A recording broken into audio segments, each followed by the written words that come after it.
Hey everyone, and welcome. Today, we're diving into a really interesting lesson called Oliver Asks for More. Now, here's how we'll do this. I'm going to break down every single concept in simple, easy-to-understand English first. And then right after that, I'll explain that exact same concept in Telugu. This bilingual approach is a total game changer for making sure you understand everything perfectly. విద్యార్థులారా, ఈ రోజు మనం ఒక ఆసక్తికరమైన పాఠాన్ని నేర్చుకోబోతున్నాం. ప్రతి అంశాన్ని ముందుగా సులభమైన ఇంగ్లీష్లో వెంటనే అదే విషయాన్ని తెలుగులో వివరిస్తాను. ఇలా నేర్చుకోవడం వల్ల పాఠం మీకు సులభంగా అర్థమవుతుంది. Alright, so here's our roadmap for today. We're going to cover the introduction, get some background, spotlight some important words, and then get right into the main story. ఈ రోజు మనం పరిచయం, నేపథ్యం, ముఖ్య పదాలు మరియు ప్రధాన కథను నేర్చుకుంటాం. Okay, Section 1, Introduction and Learning Goals. Let's see exactly what we're going to achieve today. మొదటి విభాగం, పరిచయం మరియు అభ్యసన ఫలితాలు. ఈ రోజు మనం ఏమి సాధిస్తాం? So, by the end of our time together, you'll totally understand the main concepts, you'll learn some key vocabulary, you'll be able to explain the story in your own words, and of course, you'll be ready to answer those competency-based questions with complete confidence.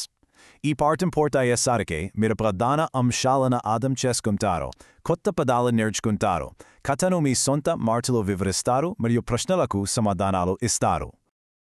Moving right along to Section 2, Background, Dickens and Workhouses. It's time to set the scene in Victorian England. రెండవ విభాగం Dickens మరియు వర్క్హౌస్లు Victorian England నేపథ్యం.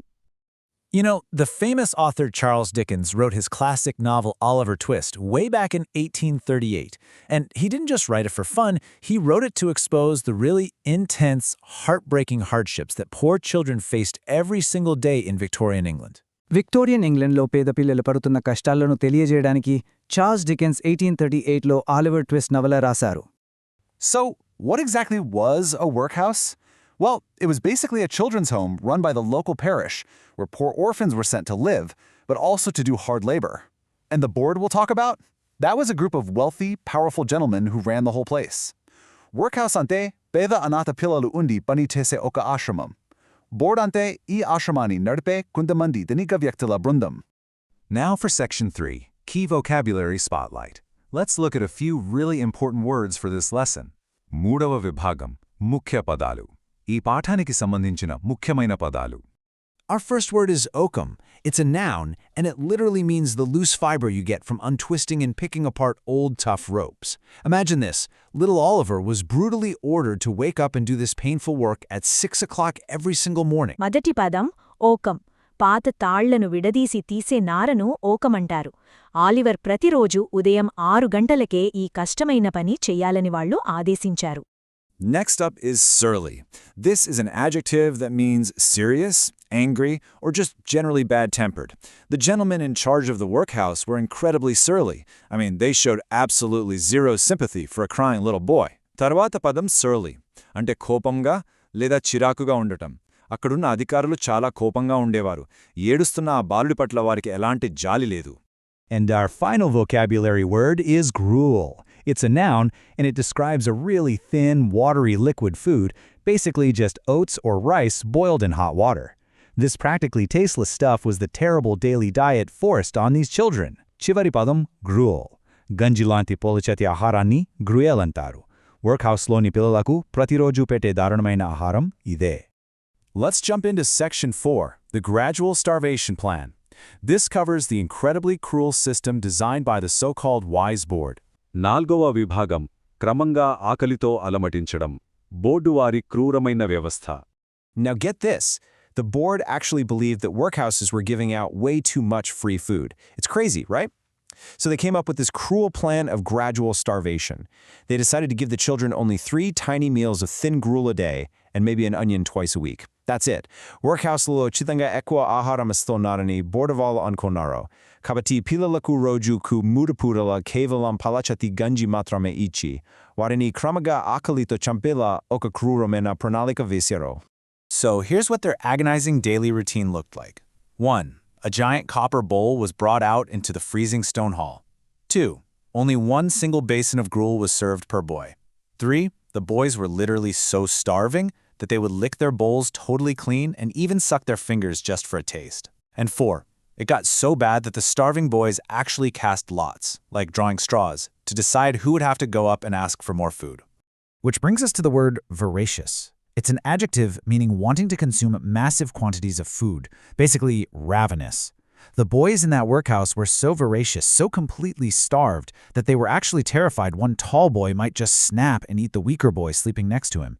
There's no way you can even imagine that kind of hunger. ఇక్కడ మనం voracious అనే పదం నేర్చుకుందాం. అంటే విపరీతమైన ఆకలితో ఉండటం. పిల్లలు ఎంత ఆకలితో ఉన్నారంటే ఒక పొడుగాటి అబ్బాయి తోటి పిల్లాడిని తినేస్తాడేమో అని అందరూ భయపడ్డారు. Section 5. Oliver asks for more. This is the absolute climax of our story. 5వ విభాగం ఆలివర్ ఇంకా కావాలని అడగడం. కథలో ప్రధాన ఘట్టం. So, the evening finally arrives. The boys gulp down their tiny portions of gruel in seconds. Desperately hungry and nudged by the others, little Oliver Twist actually walks right up to the master, basin in hand, and says those famous words, "Please, sir, I want some more." సాయంత్రం అవుతుంది. పిల్లలు తమకు ఇచ్చిన కొద్దిపాటి గంజి తాగుతారు. ఆకలి తట్టుకోలేక ఆలివర్ ధైర్యం చేసి మాస్టర్ దగ్గరకు వెళ్ళి, దయచేసి సర్, నాకు ఇంకా కొంచెం కావాలి అని అడిగాడు. The master's reaction? He was absolutely stupefied. That's an adjective meaning you're so shocked or surprised that you literally cannot think or speak clearly. This big, healthy master actually turned completely pale, stood there in disbelief, and then aimed a heavy blow right at Oliver's head with his ladle. Master reaction? Stupefied. Ante ఆశ్చర్యంతో ఏం చేయాలో ఏం మాట్లాడాలో అర్థం కాకపోవడం. అతను భయంతో పాలిపోయి Oliver తల మీద గట్టిగా కొట్టాడు. Now for Section 6, the board's shocking reaction. Total hysteria and a ridiculous £5 reward. 6వ విభాగం బోర్డు వారి ఆశ్చర్యకరమైన స్పందన, గందరగోళం మరియు 5 పౌండ్ల బహుమతి. Can you believe it? The board saw a starving boy asking for a little more food as a terrible, unforgivable crime. And this immediately led to Oliver's confinement. Confinement is a noun that means locking someone up in a dark, isolated room all by themselves. Oliver ahadam adigadam board wadiki oka pedda neram lanapichindi. Dinivala athaniki ventane confinement siksha padindi. Confinement ante okarni chikridi gudilo bundanchidam. And it gets even more absurd. The board was so desperate to get rid of this starving rebel of a child, they actually pasted up a bill offering a £5 reward to absolutely anyone willing to take Oliver off their hands. ఈ ఆకలితో ఉన్న పిల్లాడిని వదిలించుకోవడానికి బోర్డువారు ఎంత ఆత్రత పడ్డారంటే ఆలివర్ను తీసుకెళ్లిన వారికి 5 పౌండ్ల బహుమతి ఇస్తామని ప్రకటించారు. So, what's the big takeaway here? This story powerfully exposes the shocking inequality in Victorian society and the complete lack of basic human empathy for orphans. It really teaches us why it's absolutely crucial to stand up against injustice and to care for the vulnerable people in our society. ఈ పాఠం ద్వారా మనం Victorian సమాజంలో ఉన్న అసమానతలు మరియు సానుభూతి లేకపోవడాన్ని తెలుసుకున్నాం. అన్యాయాన్ని ఎదిరించడం మరియు బలహీనులకు అండగా నిలవడం యొక్క ప్రాముఖ్యతను ఇది మనకు నేర్పుతుంది. Let me leave you with this thought. If you witnessed such unfair treatment of vulnerable people today, how would you speak up? How would you show empathy? Think about it. Thanks so much for hanging out and learning with me today. Keep learning, stay curious, and I'll catch you next time. ఈ రోజులో మీరు ఇలాంటి అన్యాయాన్ని చూస్తే ఎలా స్పందిస్తారు? నాతో కలిసి నేర్చుకున్నందుకు ధన్యవాదాలు. నేర్చుకుంటూ ఉండండి, ఆసక్తిగా ఉండండి.